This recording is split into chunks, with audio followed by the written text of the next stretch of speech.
ఎవరైతే దేవుని సువార్త పరిచర్య చేస్తున్నారో వారికి మనం సహకారులుగా ఉండాలి. ఎందుకనగా ఈ దినాల్లో మనం చూస్తున్నాం, భయంకరమైన దినాలు వస్తూ ఉన్నాయి.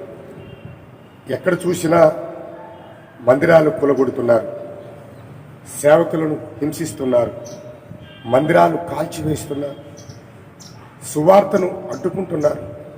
ఎక్కడ సువార్త ప్రకటిస్తున్నారు అక్కడ సువార్త ప్రకటించే సేవకుని ప్రాణాలు తీస్తున్నారు.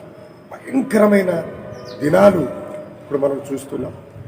సువార్త అనంగానే ఇతర మతస్థులు కానివ్వండి, కొంతమంది శక్తులు వచ్చి సేవకులను హతమారుస్తూ, మందిరాలు కూలగొడుతూ, కాల్చివేస్తూ చాలా ఇబ్బందులు పాలు చేస్తున్నారు.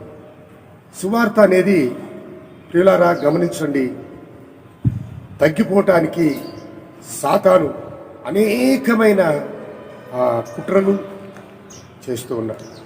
ఈ సమయంలో దేవుని ప్రియబిడ్డలారా, మీరందరూ కూడా ఎవరైతే దేవుని వాక్యం వింటున్నారో, ఉద్యోగస్తులు కావచ్చు, లేదంటే ఇతర పనులు చేసుకునేవారు కావచ్చు, ఏ స్థితిలో ఉన్నప్పటికీ కూడా మీరు సంపాదించే సంపాదనలో దేవుని పరిచర్య సువార్త కోసం మీరు హెచ్చించి సువార్తను ప్రోత్సహించాలి అని నేను మనవి చేస్తున్నా.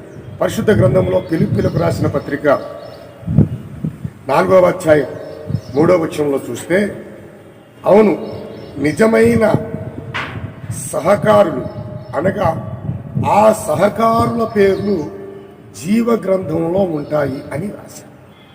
ఎవరు పేర్లు జీవ గ్రంథంలో ఉంటాయి అంటే, సువార్త కోసం, సువార్త పరిచర్య కోసం ఎవరైతే సహకరిస్తారో, ఎవరైతే వారి జీవనోపాధిలో నుంచి, వారు సంపాదించిన సంపాదనలో నుంచి దేవునికి హెచ్చించిస్తారో వారి పేర్లు జీవ గ్రంథంలో ఉంటాయి.